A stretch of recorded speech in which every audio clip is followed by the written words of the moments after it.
Madam মেফি অৰ্থাৎ আমাৰ উপৰিপুৰুষসকলক তেখেতৰ আত্মা সদ্গতিৰ কাৰণে আমি এফালৰ পৰা আমি খাও খাম অৰ্থাৎ জলাধিপতি তেওঁ জলৰ অধিকাৰী আইলিংদিন তেওঁ পৃথিৱীৰ গৰাকী জানচাই হুং দেৱগুৰু দেৱতাসকলৰ গুৰু মুটকুম টাইকুম চন্দ্ৰ সূৰ্য গৰাকী চিতলাম চাম 7 সপ্ত অধিকাৰী মানে বজ্ৰ বিজুলীকে আদি কৰি বায়ু তেনেধৰণে জাচিংফা অৰ্থাৎ জ্ঞানৰ গৰাকী দামফি অৰ্থাৎ আমি দামফি যদিও মৃতকসকলক আমি মূলত চুকাফাকে আমি দিয়া হয় দামফিক তাৰপিছতে মুটকুম টাইকুম চন্দ্ৰ সূৰ্য অধিকাৰী বুলি ক'লোঁ তাৰপিছতে ৰাখিন বাখিন যিসকল অপমৃত্যু ঘটিছে ভূতপেট হৈ গৈছে তেওঁবিলাকৰ আমি এটা এই দুভাগ ৰাখিন বাখিন বুলি আমি দিয়া হয় তেখেতলোককো আমি দিছোঁ। কথা হ'ল যে আমাৰ এই নাজিৰা ঘৰফলীয়া গাঁৱত আজি 25 বছৰ এইটো আমি 25 বছৰীয়া হ'ব। ইয়াৰ ৰাইজে পৰম্পৰাগতভাৱে আমাৰ ইয়াত যিটো আমাৰ মৈদাম আছিলে বা এতিয়াও চিন আছে আইদেউ মৈদাম বুলি কোৱা হয়।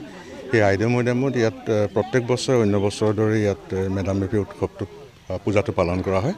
আৰু আপোনালোকে জানে যে মেডাম মেফি যদিও আমি কওঁ যে টাই আহোমৰ বুলি কওঁ কিন্তু প্ৰকৃততে ই আচলতে টাই আহোমে এটা বৃহত্তৰ অসমীয়া জাতি গঠন কৰি আজিৰ দিনটোত আমি সকলো যিসকল আমাৰ দাম হ'ল বা আমাৰ যিসকল ফি হ'ল মৃত হ'ল আৰু যিবিলাক আমাৰ ফি হৈ তেওঁলোক সৌৰজগতত মিলি গ'ল তেওঁলোকৰ প্ৰতি শ্ৰদ্ধাঞ্জলি জনাবৰ কাৰণে এইটো আয়োজন কৰা হয়।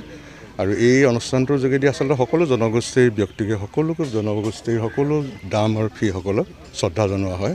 এটা বৃহত্তৰ অসমীয়া জাতি গঠন কৰাৰ কাৰণে চাউলুং চুকাফাকে আৰম্ভ কৰি আমাৰ টাই আহোমসকলে বিভিন্ন স্বৰ্গদেউসকলে যিটো পৰম্পৰা তেওঁলোকে কৰি আহিছিল সেই পৰম্পৰা অনুযায়ী আজি ইয়াতো ঘৰফলীয়া গাঁৱতো এইটো কৰা হৈছে। তাৰ কাৰণে আমাৰ ঘৰফলীয়া গাঁৱৰ যুৱ সমাজ ইয়াত ব্যস্ত হৈ আছে। যুৱ সমাজৰ বিভিন্ন আমাৰ যুৱক যুৱতীসকলে ইয়াত লাগি আছে। তেখেতসকল শ্ৰদ্ধাৰ প্ৰাপ্ত আৰু এই গাঁৱৰ যিসকল বয়োজ্যেষ্ঠ ব্যক্তি আছে মোৰ সম্বন্ধত মোৰ দদাইদেউ হয় বৰদেউতা হয় মোৰ ভাইটি হয় বিভিন্ন সম্বন্ধত আমি জড়িত হৈ আছোঁ। আৰু ওচৰ পাজৰৰ অন্যান্য জনগোষ্ঠীৰ সকলো ব্যক্তিকে শ্ৰদ্ধেয় ব্যক্তিকে মই আজি পবিত্ৰ দিনটো শ্ৰদ্ধা জ্ঞাপন কৰিছোঁ।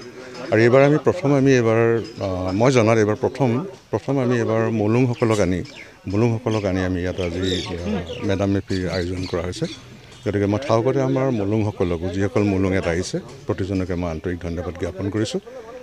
আৰু মোক দুআষাৰ আপোনালোকে সোধাৰ কাৰণে মই আপোনালোকক প্ৰত্যেকটো চেনেলকে মই আন্তৰিক শুভেচ্ছা আৰু ধন্যবাদ জ্ঞাপন কৰিছোঁ। প্ৰথম কথা হ'ল আজি গোটেই সমগ্ৰ ৰাজ্যতে মেডাম মেফি উদযাপন কৰিছে আৰু এইটো আহোম জাতিৰ এটা পৌৰাণিক পূৰ্বপুৰুষসকলক স্মৰণ কৰা এটা দিন। গতিকে আমিও ঘৰফলীয়া গাঁৱৰ যুৱ সমাজে বিগত আমি প্ৰায় আজিবাৰ 25 বছৰ হৈছে আমাৰ ৰূপালী জয়ন্তী। বিশেষ কাৰ্যসূচী নাই, প্ৰথম দিনা পতাকা উত্তোলন কাৰ্যসূচী হ'ল। তাৰপিছতে আমাৰ পুৰোহিতসকলে তেখেতলোকৰ কৰ্মভাগী কৰিব। তাৰপিছতে আমাৰ ফুৰালুং পূজা হ'ব আৰু তাৰপিছতে আমাৰ খাদ্যভাগী থাকিব। বৰ বিশেষ আমি আয়োজন কৰা নাই।